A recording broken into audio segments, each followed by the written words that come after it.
Terkait dengan Piala Menpora kemarin, Coach Didi, Persela ini menjadi satu-satunya tim yang tidak pernah terkalahkan, tapi juga belum pernah memenangkan. Kira-kira apa kendala yang dihadapi Persela, atau kira-kira kendala yang untuk menghadapi Liga 1 musim depan, Coach? Ini kan pramusim, ini kan persiapan dimulai dari hal yang kecil, tapi jangan dibuat endingnya adalah kompetisi. Untuk namanya pramusim itu kan untuk melihat sampai sejauh mana kemampuan dan kelebihan tim kita.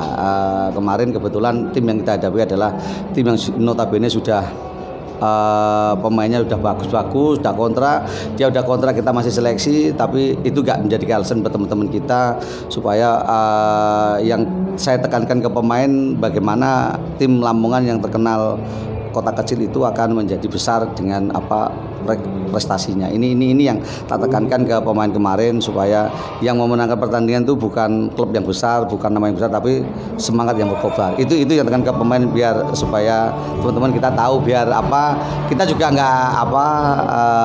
karena ini bagian dari baru latihan, baru mulai, ini kedepannya biar lebih bagus. Ini yang penting. Terkait dengan penampilan Persela, tentu tidak lepas dari jersey yang dikenakan. Kira-kira kalau boleh tahu, jersey yang dikenakan oleh Persela itu dari produk dalam negeri atau luar negeri, Coach? Wah, kalau masalah produk saya kurang tahu ini. Tapi alangkah baiknya kalau bisa ya dalam negeri aja. Kalau di luar negeri, syukur-syukur kalau nanti ya ini bisa mensponsori juga lebih bagus. Tapi job kita kan hanya teknis melatih, tapi itu biar urusan ke manajemen dan sponsor sendiri. Itu kalau bisa lebih baik yang brand lokal lah gitu. Jadi kalau bisa memang lebih baik kita pilih brand lokal, apalagi Persela ini kebanggaannya warga Lamongan.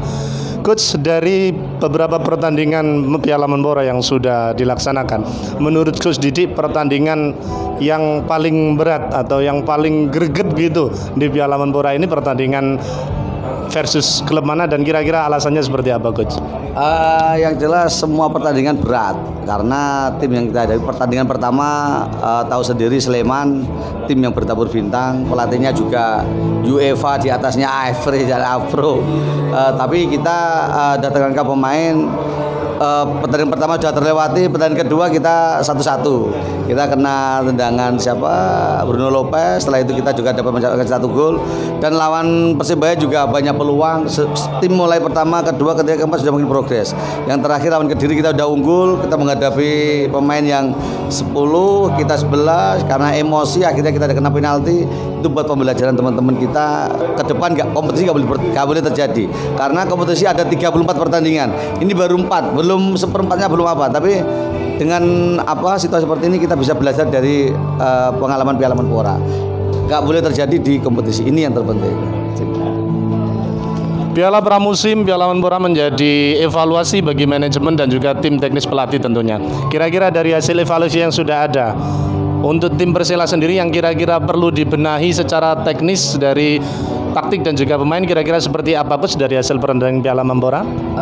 Saya sudah membuat laporan ke manajemen. Intinya adalah tim ini sudah bagus, cuman secara mulai bertahan, menyerang, transisi kita benahi sama-sama ke depannya. Tapi jelas butuh sosok seorang leader di belakang, tengah maupun depan. Karena ini kan masih coba-coba pemain asing, masih belum ada yang pasti. Tapi kita ke depannya harus lebih bagus. Karena kita juga tim yang paling kecil kebobolan 3, juga paling memasukkan paling sedikit. Karena kita juga harus diakui, karena persiapannya juga minim, tidak boleh dengan alasan seperti itu. Tapi ke depan harus lebih baik daripada Piala Menpora. Itu yang terpenting. Tapi secara organisasi, bertahan, menyerang, kita benahi sama-sama lah. Alangkah baiknya kalau kita nggak kemasukan. Tadi malam yang Sleman yang kemasukan 2, tadi malam kemasukan 2 daripada 4 dia di Karang. Sekarang ada yang lebih, berarti kita cuma 3. Itu sementara itu. Tapi kita harus ke depan harus lebih bagus. Ini yang terpenting. Mungkin pertanyaan terakhir, kira-kira dari menurut Coach Didi, penampilan Persela dengan hasil Piala Menpora itu kira-kira sudah berapa persen dari harapan Coach Didi penampilan yang ditampilkan oleh pemain Persela dari skor 10 sampai 100% kira-kira sudah berapa persen? Ya kurang lebih masih ada 80-90% lah, karena kita sekuat pemain asingnya juga masih belum lengkap. Kemarin di pertandingan itu juga dia belum datang, terus kita harus persiapan lawan berikutnya juga.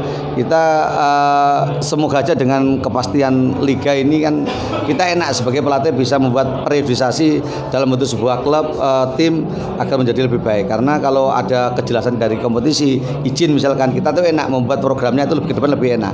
Ini yang terpenting, karena apapun yang terjadi, tim kota kecil yang terkenal Lamongan ini harus lebih baik dari kota yang lain. Ini tim yang nggak pernah turun juga nggak pernah juara, tapi ke depan lebih baik dari tahun kemarin. Ini harapan kita dan teman-teman pemain sebelum pulang ke kampung halamannya masing-masing.